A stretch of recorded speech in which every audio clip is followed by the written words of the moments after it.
Well, a locally produced documentary explores the enduring trauma of the Holocaust as experienced by survivors' children.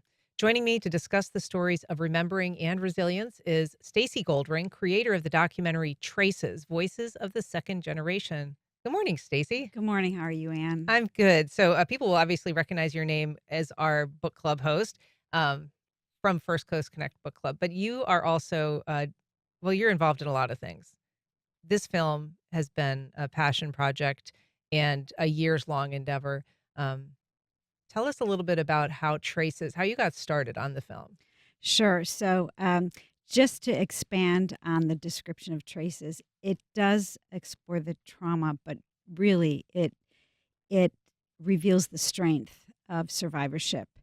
And the trail of traces began over 10 years ago when I started a writing workshop for the children of Holocaust survivors right here in Jacksonville.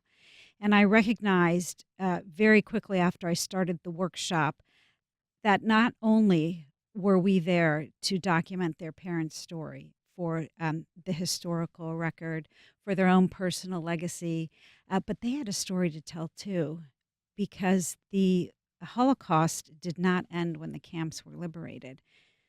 I learned very quickly that the Holocaust was reverberating in households during, while we in the U.S.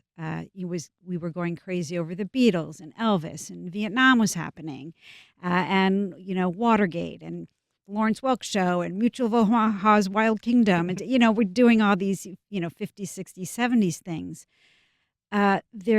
There were people in America who were still dealing with the trauma and learning to be resilient from what happened during history's darkest period. So I decided to produce a documentary based on the stories I heard in the workshop. And that's what Traces is, and it premiered here in Jacksonville 2 years ago. And as we wrap up our worldwide tour, which has been going on now for 2 years, I'm so pleased to say that we will be screening at Jacksonville University on the 16th next week. This is all in commemoration of Holocaust Remembrance Day week that's happening in a few weeks. But I'll also be taking the film to Israel and making a tour of the country there, and screening in Jerusalem, Beersheba, Haifa, Riyadh, Tel Aviv. It's going to be everywhere.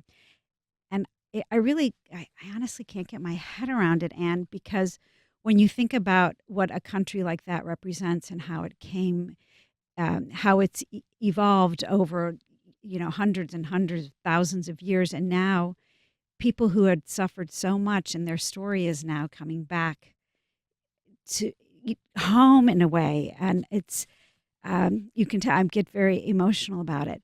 But what's universal about the film is that the stories are told, they're stories of family. So whoever you are and whatever your background, we're all either mothers, fathers, brothers, the crazy aunt, I'm pointing to myself. We're all related, and we all have stories, and we all inherit from our parents' upbringing. We all make choices on what to do with that and how to live with what how we're brought up and how we express that growing up in everything we do. And that's what's so beautiful about the film is it's a story of family. You can see yourself in these people that are in it. When you were collecting these stories, I mean, for the film, but even before that, when you were doing the writer Uh-huh. workshop, Mhm. were you seeing like commonalities in the experience, or That is a did they great have question. very different Okay, types of? so that is a great question. Uh, and I'm going to answer, I used to be a journalist, so here's the awful answer. Yes and no. Uh, the yes is what I noticed is that you and me, we have a range of emotions. And I kind of know you when I'm thinking your emotions are like mine. They're like big range, right? Uh, what I noticed in the workshop was, look, I'm not a therapist, I'm not a social scientist, I'm none of those things. I'm a writer. What I noticed is there's a truncated range of emotions because in a survivorship household, Anne, you can never be too happy because what do you have to be happy about?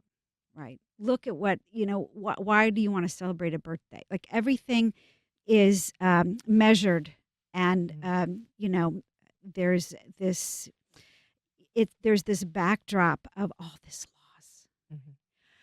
Then again, how could you ever be sad? You're alive. You have 2 legs. You have 2 arms. We're dealing with 10 fingers. Too bad you didn't get into UF. You're going to cry about that? Your boyfriend broke up with you. What's your problem? Mhm. Put a smile on your face. You only got straight A's. Well, why couldn't you've gotten A pluses? So um, there you're always measured, right?